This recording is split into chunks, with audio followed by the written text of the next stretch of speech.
오늘의 달인을 만날 곳은 부산시 금정구. 산 중턱에서 활동하는 달인을 모르는 사람이 없다는데, 그래서 제작진이 금정구에 직접 찾아가 봤다.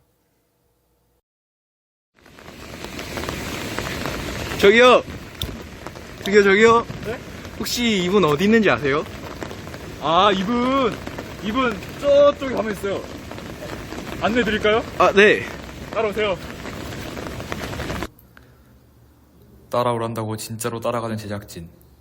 낯선 사람을 함부로 따라가도 괜찮은 걸까? 저기요. 여기로 가는 거 맞아요?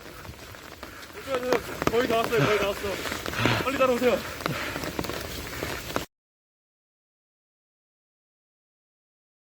역시 달인은 다르다. 사는 곳을 찾아가는 것부터 쉽지 않은데, 꼬불꼬불한 산길을 한참 올라가 드디어 도착한 달인의 거처. 저기 보이네, 저기. 지난 8년간 쉬지 않고 주차를 해온 달인. 그의 주차를 보고 있으면 누구라도 넋이 나가 멍하게 바라보게 된다는데, 주차에 진심을 다하는 배의 달인. 달인의 항구에는 사람들이 끊이지 않습니다. 달인의 주차 실력을 보러 온 사람들일 텐데요. 와우. 그런데 뭔가 이상하다. 우리가 일반적으로 아는 배는 주차할 때 도선사의 도움을 받는다. 반면 우리의 달인은 도선사의 도움 없이 스스로 주차를 하고 있는데, 저기요. 혹시 인터뷰 가능할까요?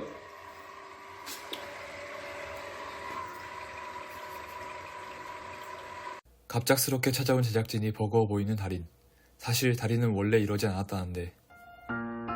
사실 달인에게도 여느 배처럼 도선사가 있었다. 혼자였던 달인을 항상 따뜻하게 챙겨줬던 도선사씨. 그런 도선사씨를 달인은 마치 친아버지처럼 따랐다는데, 어느 평범한 날처럼 달인을 정박시키고 단골집을 찾은 도선사씨. 무슨 일이 있었던 걸까? 평소와는 다르게 뭔가에 홀린 듯한 도선사씨. 밥에 프로펠러를 말아먹기 시작하는데, 결국 그는 집으로 돌아오는 길에 쓰러지고 만다. 새로운 도선사를 찾을 수 없어 절망하고 있던 달인. 정처 없이 떠들며 힘든 시절을 보내던 달인을 보내준 것이 바로 어느 날 우연히 보게 된 영화 매드맥스였다. 산업을 질주하는 차들을 보며 용기를 얻은 달인은 스스로 주차를 시작하고 어느덧 8년이라는 세월이 흘러 지금의 달인이 될 수 있었다는데, 드디어 달인에게 인터뷰를 허락받은 제작진. 달인님, 인터뷰 시작할게요.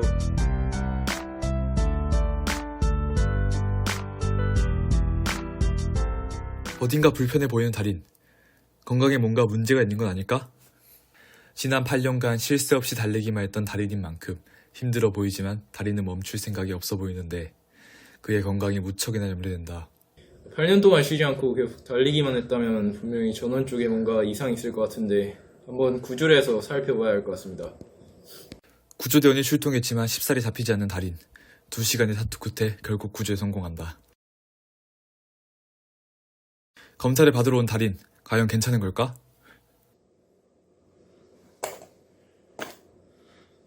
방금 몇 가지 응급 처치를 해서 이제 큰 문제는 없습니다. 항구로 돌아가면 바로 달릴 수 있을 거예요. 긴 세월을 쉬지 않고 달렸던 만큼 전원에 문제가 있었다고는 하지만 다행히도 건강상에 큰 문제는 없다고. 약 이틀간의 재활 끝에 항구로 돌아온 달인. 오랜만에 돌아온 항구에 기분이 좋아 보이는 듯 하네요. 달인! 주차를 하는 것도 좋지만 앞으로는 건강도 챙겨가면서 오래오래 행복해야 한다.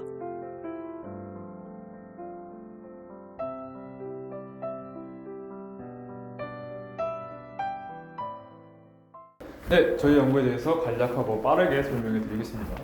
네, 저희의 연구 주제는 인공지능 도전사가 과연 실제 도전사를 대체할 수 있을까? 이거를 알아보기 위해서 직접 인공지능 도전사를 구현해가지고 그 성능이 얼마나 나오나, 주차는 잘 하는가, 이걸 알아보려고 했습니다. 일단 저희가 만든 배에 대해서 설명을 해드리자면, 배가 있고 그 밑에는 항구를 설치해놨습니다.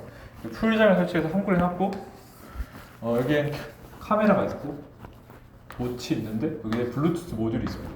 그리고 컴퓨터와 이 배가 상호작용을 하면서 학습을 하는데, 컴퓨터에서 어디로 움직여라 라고 명령을 보내면은 이 배가 막 움직이겠죠. 그러다가 이제 장애물에 부딪힌다 그러면 여기 달려있는 충격 센서에서 그거를 알아채고 다시 컴퓨터로 부딪혔어요 라고 말해요. 그러면 이렇게 상호작용을 하는 거고, 이 캠 같은 경우는 이 배의 위치를 계속 트래킹하면서 이제 컴퓨터로 보여줍니다.